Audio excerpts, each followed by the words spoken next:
on my journey of being on my own as well, and never having a partner, a business partner, that's always been scary, because you have to make the decision on your own. There's no one, you can ask as many people as you want, their opinions, but it will only be an opinion. It will never be a decision. Alex owns a company as a founder of a company called Plain Jane, where they're an event agency. We're connected on a level as business owners, founders, the struggles. I think she's got a fantastic story. We was actually pregnant at the same time. She had Sonny 2 weeks after I had Alfie. Very different experiences. And I'm super excited to share her journey.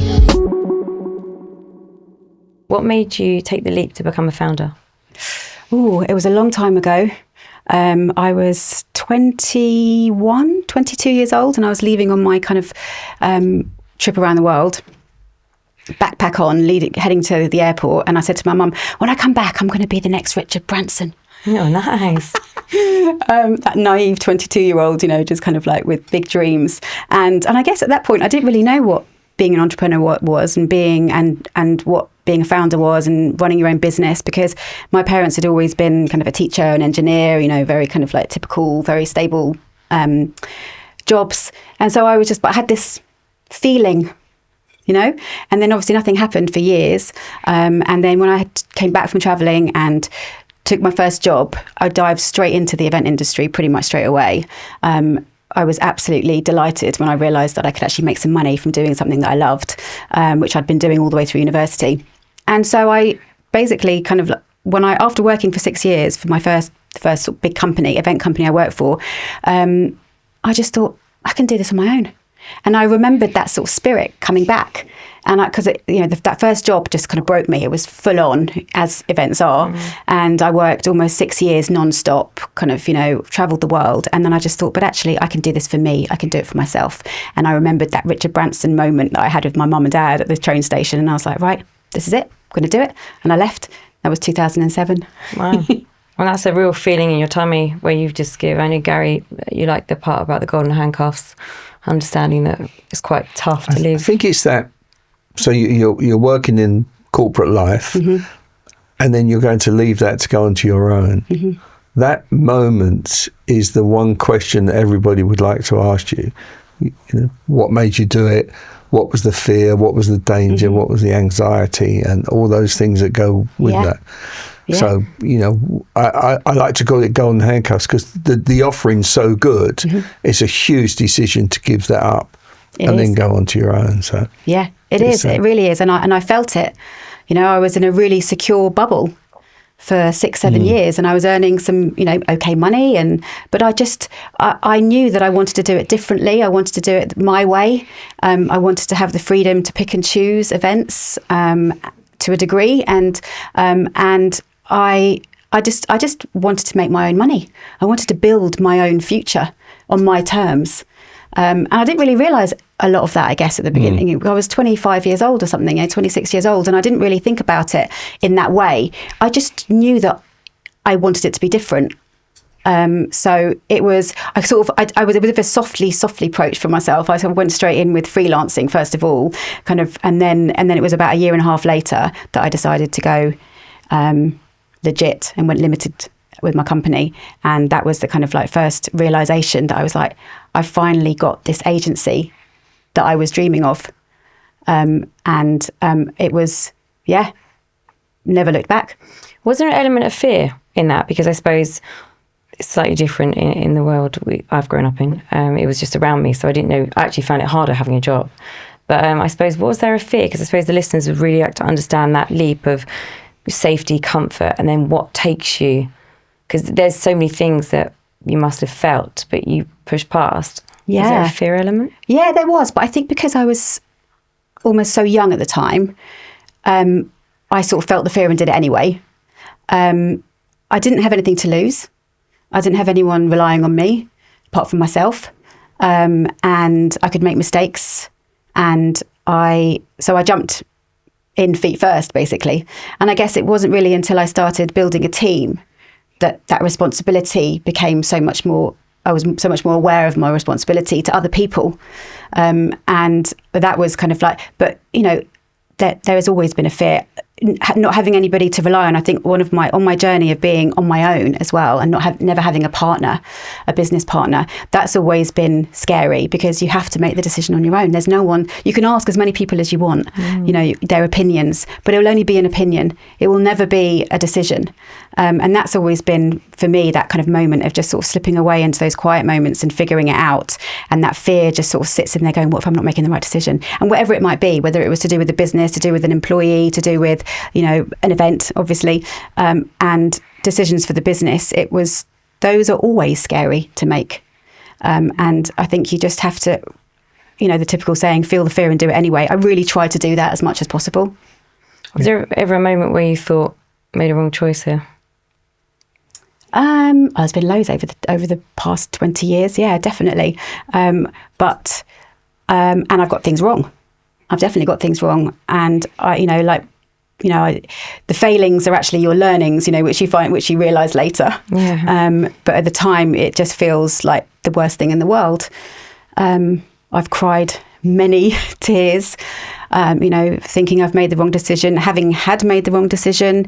But I think you also realise quite as you get older and things happen again and again, is that it's not such a big deal. There are so many mistakes that we can make in business, I'm sure you both know, that it's not the end of the world. It will sort itself out. It will rectify itself. And I'm a real believer in kind of like what will be to a degree, I can make this work. And with the obstacles along the way, I will fail, I will fall, I will trip, I will get back up again. And it sounds really cheesy, doesn't it? But like it's totally true. And it's totally relatable. I mean, yeah. We have this. Well, I think great thing you've said there is at 26, I guess you were invincible.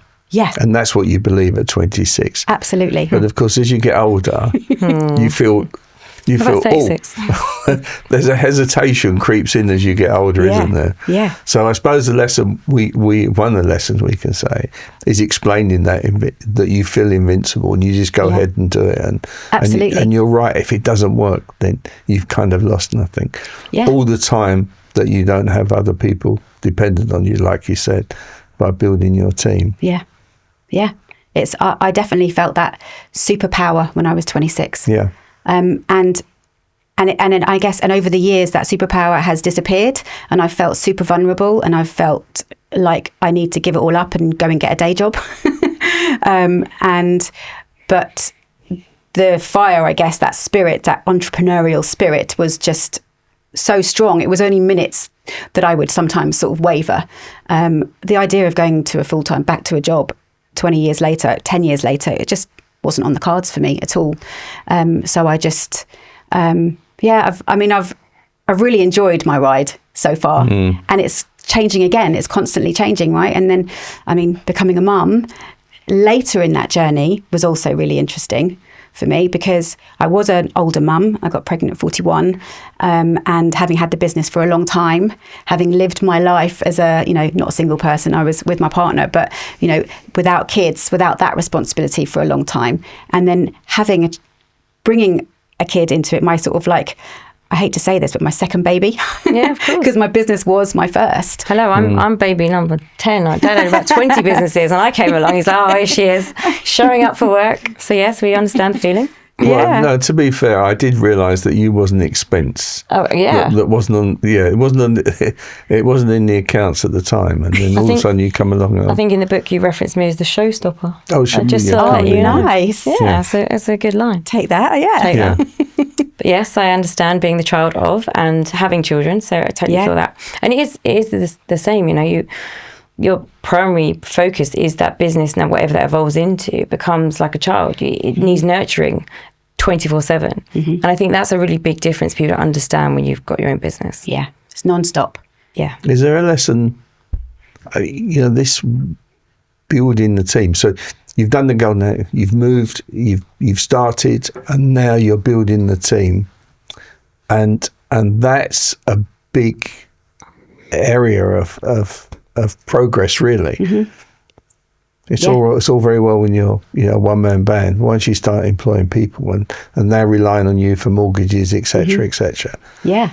So it's building that team. So was because your skill base changes. All of a sudden, you're making widgets, and now all of a sudden you're actually running a team. Yeah. So, it's that technician, isn't it, to leader moment. What was your first hire? It was someone part-time, actually. It was someone I'd met while I was freelancing during my, for a PR agency. And so I brought her on part-time. So it was a bit of a soft introduction to a team member. And it was in my bedroom upstairs at my flat in Finchley. And in my second bedroom, and it was really lovely to have her coming in, to the house a few days a week. And then I remember the first conversation on my sofa, the first time that anyone ever said, "Can we have a chat?" And even those words, "Can I have a chat?" from employees, even to this day, just fills me with dread. You're just like, sure. Should we go down to the lounge, have a cup of tea? Here we go. Yeah, exactly. Brace yourself. What's coming? She wanted more money. She wanted to go full time. Totally respect that. And it was the worst moment of my life. This person that I'd had part time for about 8 months, who had become a really important part of the journey and part of the kind of like the process for me every week, every day, was going. And I was like, oh my God, what am I going to do? Like going into a mild panic, sort of silently behind the scenes, but going, of course I understand, and then that kind of propelled me then to like bring on my first full-time member of the team. And that was so exciting. And from that, it went quite quickly, actually. I remember someone saying to me, like, don't try and rush the growth of a team, because you need to do it organically, right? From a money perspective, from a learnings perspective. If I grow it too quickly, you've got millions of issues rather than just one potentially. So I kind of kept it slow, and I took my first person on, and then I found out about an event it's called the Event Academy, and they had interns. So I was thinking, okay, well maybe I could do that. That's quite a nice, and again, a softer approach to bringing people in, and for building a team without having too much responsibility for like long-term contracts. And so I brought in 2 interns, and that's when I then got my first office, and everything just started becoming really real. I was like, I have a Soho event agency. This is pretty cool. And then, but staff, building the team, watching the team grow, having interns, I realised as well, coming in was just a joy, a really joyous part of my journey and my business life. Having people coming in and me teaching them what I know.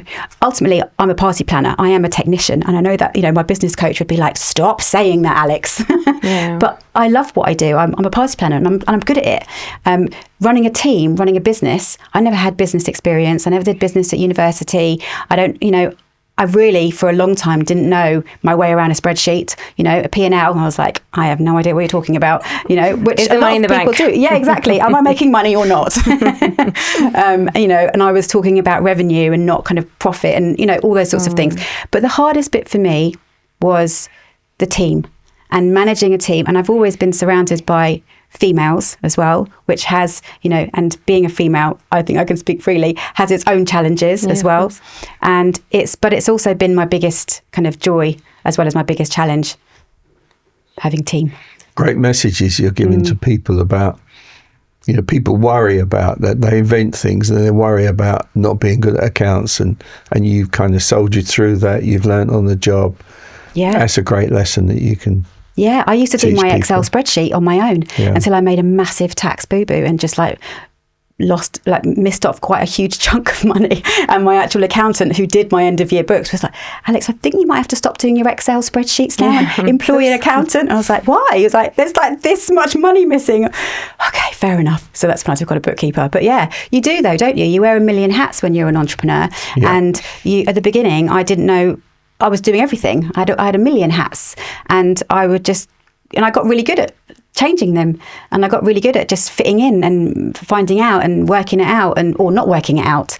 And I think that's kind of part of the fun of being an entrepreneur, which is why you have to love it to do it. You have to completely commit your life. Just a little message there. So I asked the accountant for help to get those figures done properly. Yeah, I did. Oh yeah, absolutely. Brought the bookkeeper in, and it changed so much about the way that we did things.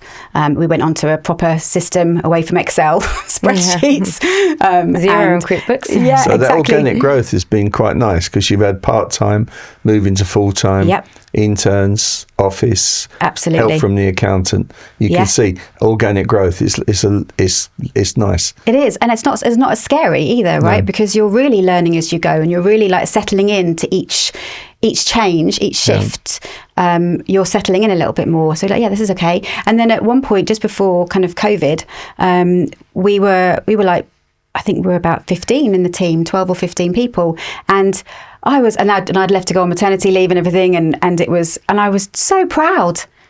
And I don't think there was many times that I sat back and said that to myself. And, you've got parents that often say it, how proud they are of you. But just to look back and just think, I was running a team of 12 people, all incredible females, all females apart from a bookkeeper. And we were doing it.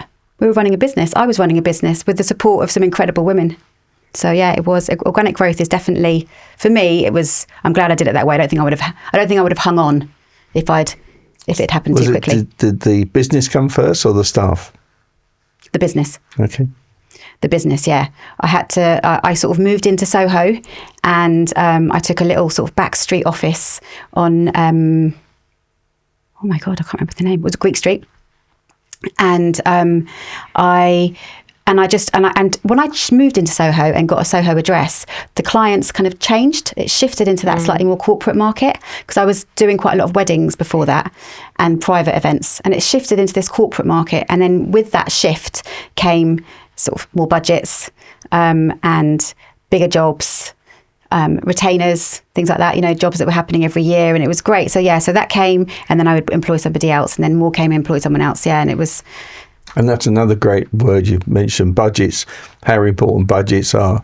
Not so important when you're on your own, but as you get to 12 and 15 people, and the budgets become important. Absolutely. So you're back to the bookkeeper, back to the accountant. Yeah, definitely. And, I've had a real challenging couple of years recently, as Lucy knows, and after COVID, I took on a venue in town in Bloomsbury, and I brought in more people for that, but I brought them on really quickly because it was a change in business that I needed people for before the business came. And I brought on 2 or 3 more people, including a full-time marketing, social media person, a full-time sales and venue manager, an assistant sales manager. I just injected the company with like new people because the events team were already, pretty much, at capacity, and that was my downfall. I brought people in. I spent too much money before the business was making money.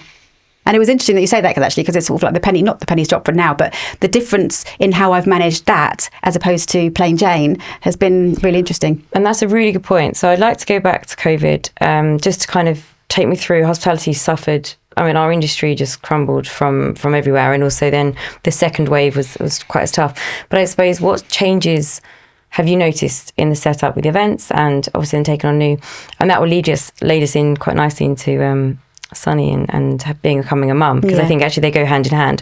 Yeah. I think we're probably going to find that out. But talk to me through COVID, like post-COVID, what happened to the business and why did it change so dramatically? Well, I mean, COVID itself was a ride. I think that was when I showed my vulnerability the most with my team. That's when I realised that I am an emotional creature, 100%. My husband always says to me that my tears are close to the surface, and they absolutely are. But I tried not to show that too much as a boss, as a founder and business owner. And then COVID just hit us all, right? And right in the stomach, and you couldn't really shy away from it. And I remember the first Zoom call that I had with my big team at the time, having just come back from maternity as well. And it was a really emotional meeting, and all of us totally unaware what was about to happen to us all, totally unaware what was happening in the world. And when was this? So this was literally in the March of 2020. Okay. Yep. So and we were having that first Zoom.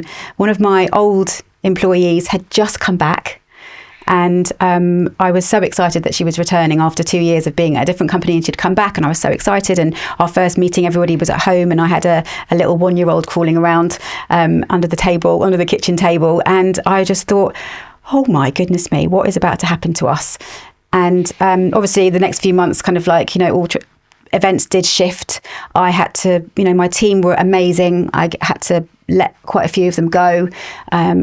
Which they totally understood, and we always had very open conversations. I think that's when I became even more open with my team. Sometimes maybe too open. I would probably, reflecting now, they don't necessarily need to know all the gory details, all the real deep sort of like issues. But I almost couldn't not share everything. We were all in it together, and so a core team stayed, and we just that word that everyone hates now in the sort of in these industries, we pivoted, and we managed to keep on some. I had a great client, and we managed to get through COVID, and to this day. You was the first mail out, weren't you? You were yeah, the mailers. we were. Murie, Absolutely, it was. Not name dropping anyone, but I was like, Hannah, was there any leftover stuff? Like, well, we were all like that. Hannah looked after a lot of them. Yeah, but, absolutely. That was an amazing pivot actually in your business. I watched, just so the listeners understand, that one of my best friends worked with Alex for 10 years, works with Alex still. But we were doing mail outs to brands, and I was like, how smart. Yeah. I mean, Dean and I did the same in our events company. We couldn't do what we were doing, so we ended up sending cinema boxes home. Yeah. Same thing, but actually, it allowed your business to keep going. It allowed our business to keep going, and it was brilliant because and like you say, with Han, she was an absolute PR queen, and she gets the industry. She understands the clients and their needs, and we saw this little gap in the market straight away, and just started nailing it basically, and it really was. Just so Gary understands, so what Alex and the team did was send products to influencer marketing campaigns during COVID. So when they got things sent to their house, they could open it. It was called unboxing. So it became a really big trend in social media. Okay. And Alex's company did lots of the big brands, everything from GHD all the way through to a company called Ashley Murray, which are like jewelry and earrings. So it became... Yeah. It was a big thing. It was a huge thing. Yeah, it was. So I had sort of Han looking after the PR side and doing all of that, and it was really getting our name out there to brands as well, which we hadn't done we hadn't quite made it yet, almost in that respect. And I think the mailers really pushed our name out there for these brands to start using us, and we retained a lot of those clients for many years and still work with a lot of them now. And then I had Laura, who had just come back, having left me for 2 years, which we never talked about, and then came back, and she was looking after my corporate clients. And so between the two of those, on an online kind of Zoom events and things like that, so between the two of them and myself, we managed to get through. We really did, and we were tighter than ever, the three of us, for those years, and kind of like held on. And I guess coming out the other end, it hasn't really, I mean, it's recovered now, I would say. Now it's kind of, we're in a much better place, much more consistent place. But even in 2023, we were still feeling the shockwaves of it, and like I took on this venue in 2023 after having an amazing 2022, and it, that wave of like everyone's spending again, and then all of a sudden hitting 23, and oh God, we spent too much money again last year, pulling right back, and it has been an absolute roller coaster. I think events have pretty much returned to normal to a degree. I have to say. I mean, there is always that element of kind of virtual and being able to, but in real life experiences, which I haven't said for a long time, those three words, IRLs, are absolutely back. People want that human connection, but at the same time, you have that ability to just kind of add on the virtual element as well, which is great now. And we've adapted as an industry. We adapted so quickly. We were one of the only industries alongside hospitality that weren't supported, so we all just had to crack on with it. Really, we did. For sure. I mean, do you build in a disaster fund into your budgets now? Good question. Yes, but I've always been a little bit of a squirrel when it comes to my business. I think that was just we like squirrels. Yeah, I've always some more than others. Just to let you know, bit of an inside joke going on here, but, I've always had a little pot of money, and I remember the first time I ever did a business coaching course, which was back in 2006. They said in the course, you should have, I think it was like 3 months worth of running costs in the bank. Yeah. And whenever I would tell people, well, I've got about a year, and they were like, oh, okay, brilliant. You're all right then. We'll contract with you. So yeah, exactly. So I felt fairly safe to a degree through COVID in that way. I did all the things I needed to do. I wouldn't have been able to do it with the full team, but I knew that if I had that little buffer for us. So absolutely now, but I don't think it's necessarily new, but I'm more conscious of it. That savings pot, that little account that we've got that gives us, and I still to this day have more than 3 months because I couldn't imagine 3 months. Please don't tell my managing director because he's outside watching, and I'm really late on payments. She's lying. It's all a lie. So every year in business, something seems to come along that makes business that much more difficult that wasn't planned. So provided you plan for that in the budget, it doesn't matter what comes along in the future. Yes, absolutely. You're right. I didn't really look at it like that for a long time, but it's always been there, and we've dipped into it. We ended up taking a CBIL loan as well during COVID, just because I think somebody said to me, just take it, it's kind of free money. And I was like, okay, and we took like the max we could get. I didn't need it, which I'm proud to say, and we didn't use it. And then we paid it all back when we needed to, but it was another little buffer just in case, which was great. But it's to have a buffer as an agency. The last thing I want is my agency to fold because of something beyond my control. And I think having that buffer, having that account, has always helped me. You're looking about the future and getting more business coming in. So you've already said that you're going to get the business coming in before you get the staff. Absolutely. But there's a lag with staff as well, isn't there? Because you can't. You want somebody today, it can take 6 months by the time you CVs, interviewed, taking them on. Absolutely. They do a probation period and then you do the training. Mm-hmm. So there's that balance, isn't there? It's almost as soon as you switch on the new business, you need to be getting the HR people. You do, absolutely. Yeah. And I've literally, in the last couple of weeks, started looking at my org chart again, going back to what my org chart looked like pre-COVID, because I feel like I'm now at a point post-COVID where I can relook at actually what my plan was to build the business, if that makes sense. And it seems like it's been a really crazy 5 years thrown in to the fact that I also became a mum. Yes, and that threw things off, right? Like my focus had always been the business, hands down. Nobody got in the way of that. Even my husband now, bless him, it was always business first. This was my baby. I was growing it and nothing was going to stop me. It felt like I'd be a massive failure if I had lost the business, especially over COVID and everything. And then becoming a mum and having that focus shift, it took me by surprise, definitely. And having to split my time, not being able to go into the office as much as I wanted to, not being able to be as present as I wanted to, not being able to be involved in everything, which I'm sure my team were delighted at. But it was a real shift for me. It was tough. It was tough for me to accept, I guess, in a way. As a mum, you feel guilty with it because you're not in the business and you're not with the children. Mm-hmm. I guess I'm talking. I'm generalising here, but I guess a man doesn't have those same problems. No, I mean, I guess it depends. For me, I was breastfeeding, and I was breastfeeding for about a year, and that for me was the hardest part for me, was having to stop breastfeeding so that I could go to work on those few days. And I know lots of men that do step in and do that kind of parental part early on, but yes, it does fall to the mum majority of the time, and it fell totally to me. And because I chose to breastfeed for such a long time, for 12 months, 14 months. And it was some of those moments where you have to think, I need to take my baby to this meeting, because I'm not prepared to not take my baby to the meeting, because I'm not prepared to miss a feed. And everyone was like, well, just pump. I don't want to pump. That's the last thing I want to do. And on the boob. Huh? Put the baby on the boob. Yeah, exactly. And I would literally go to these meetings with the little one, and it wasn't very often I had to feed him in the meeting, but certainly I was there ready to feed him straight afterwards or just before. And it's, there was lots of people had opinions on it.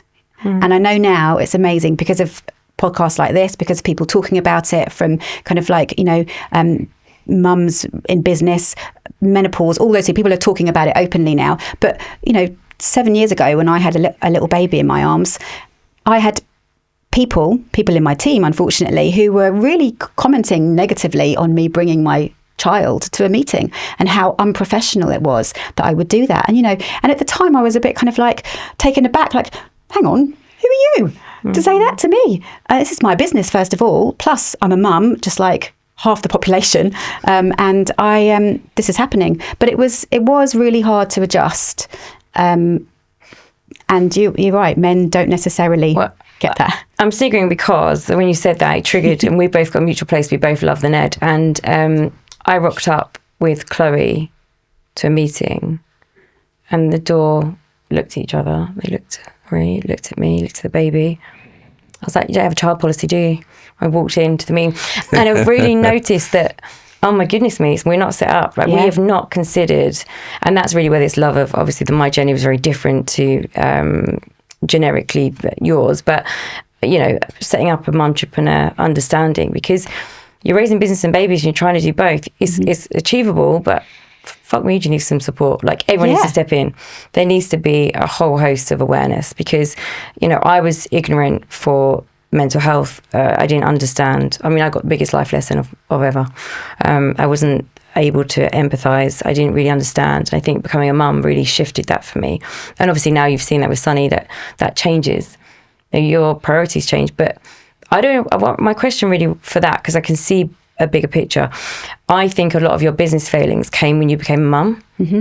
And I think that's not because, and I wonder, was that because you thought you had to be the mum, or was you being the mum? What was that pull for the mum, not the business? Because mine was business. I kind of found it easier to go back to the business roots and kind of fund myself. But I can hear for you was that part. And then I can see the similarity between the way the business started to lag. Mm-hmm. I think I didn't realise how my business would be affected by me not being in it every day. Right. So I always said to myself a long time ago, I don't want people to phone Plain Jane's number and ask for Alex. I want them to phone to speak to somebody from Plain Jane, because one day I want to sell this business and I don't want it to be about me, right? And I still stand by that. I know that it's about building relationships and everything, but I wanted to make the business Plain Jane Events is Plain Jane Events, and I'm just, I'm the side almost, helping to build it. But actually, it was all about me. It absolutely was me that was kind of, sailing the ship. And so, but I also, getting pregnant at 41, in my heart, I knew it was probably going to be my only child. And I always knew that I wasn't going to have the sort of maternity leave that some of my friends had, a good year off, not having to even look at emails, think about work, like bliss. I've got friends in Austria who have 2 years, which is amazing. And how incredible to have had that. I knew I wasn't going to have that. And I had my business instead, to kind of like compensate. However, there was that pull to be near my child, to be with him, to be with Sunny. I loved him, I know it goes without saying, but I loved him so much. And it was a love that I just was a bit sort of, it took me by surprise a little bit, really, And even though I'd seen family and friends go through it, and I also actually thought that the business would run without me, but I hadn't set up the right foundations for that. And that was the failing, my failing, 100%. I did think it through, but I didn't get the right advice, and I didn't trust my instincts. And I think over the years, as you get older, you start trusting them a little bit more because of the failings, and then remembering how you did feel. Oh, I should have just trusted that moment. I knew I needed to be with Sunny. And I had to, at some point, just go, okay, well, I made that decision, and I need to follow through until the situation allows me to shift again. Learning on the job, Alex, that's what you were doing. Is it failings, or is it you getting better at being in business? It's learning. Learnings, without a doubt. But when you're in it doesn't feel like that, does it? When you're in that moment, I felt like a complete failure. I felt like a failure as a mum, because I was having to be pulled away from my child. I had a nanny for him at 6 months old, doing 3 days a week. Trying to cover me while I was popping into town for a meeting and things like that. But at the same time, I wasn't in the office. So I was being pulled really, like it was a real... it was a real obvious emotional pull for me. But that's so important to get that message across, because people are going to be watching this and going, they're going to feel the same. Yeah. And you're telling them that it's okay to feel that way, and just learn on the job. Absolutely, it is. Like I said, I never had any training in business. No one can train you to be a mum.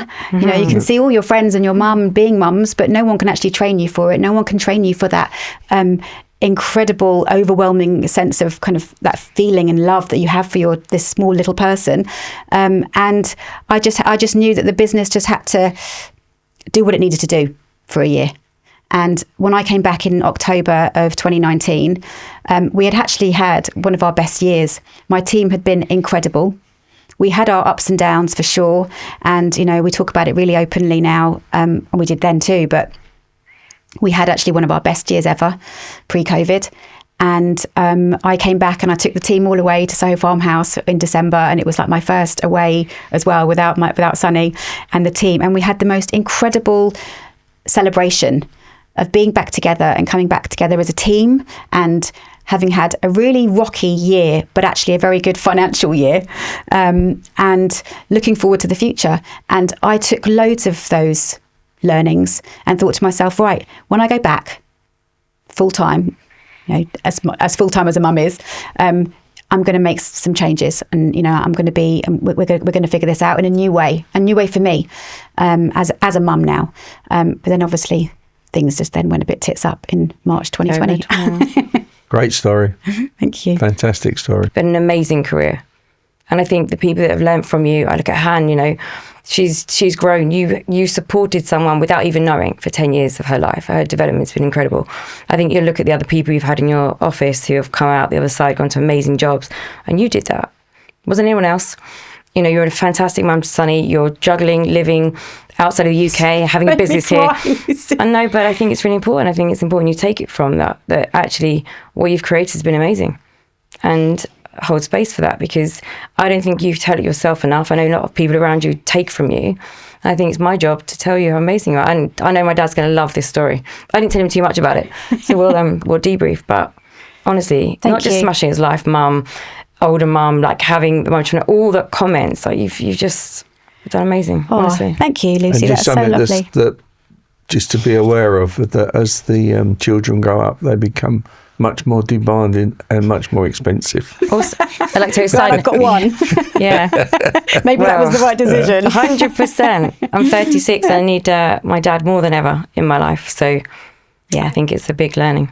Yeah. And I'm trying to do all the things. When I listen to your story, I think, oh yeah, how I'd have done that differently, or what I'd have done. But we're all in there just trying to wing it. Yeah, we are. And, I've said this to you before, like I have massive imposter syndrome, on a weekly, monthly basis, daily basis, to be totally honest with you, and I spend I have my time in my default diary to go on LinkedIn, and I go on LinkedIn, and sometimes literally 5 minutes later I'm just seeing all these amazing things people are doing, and I'm just like, oh God, I can't post.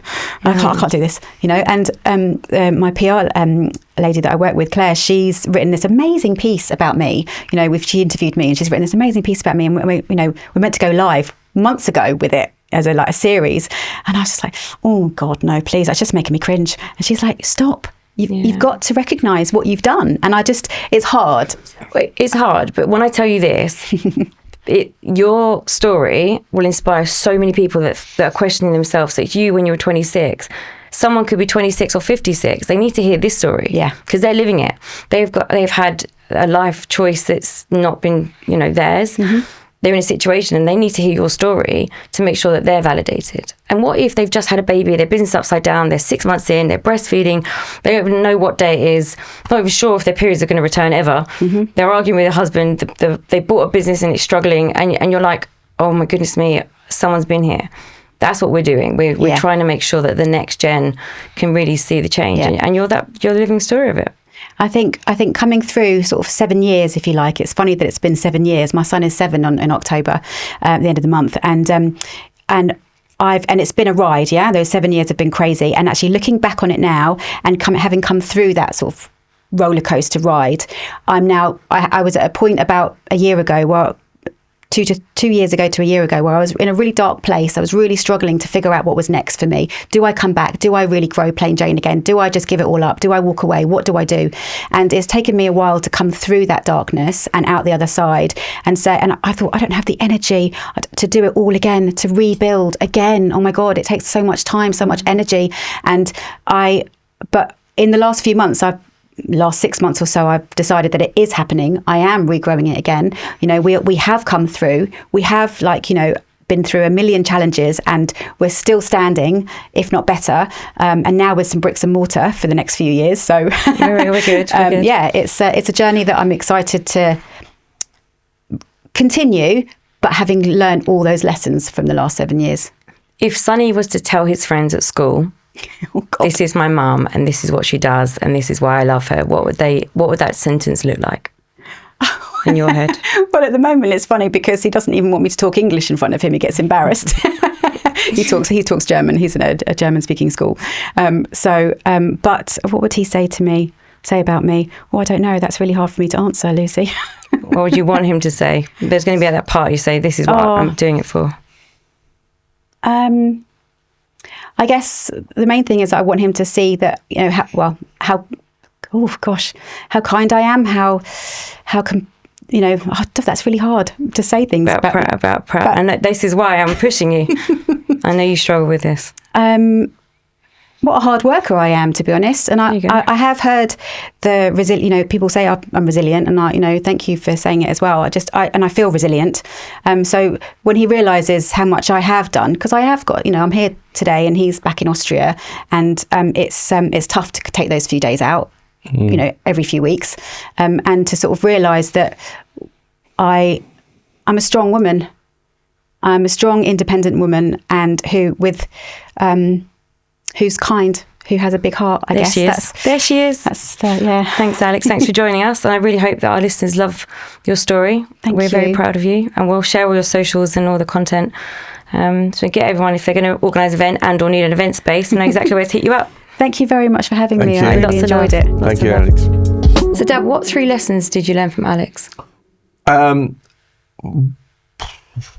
Difficult, because I learnt lots and lots from Alex. Those little lessons. But actually, right at the end, she said she was revisiting the organisational chart.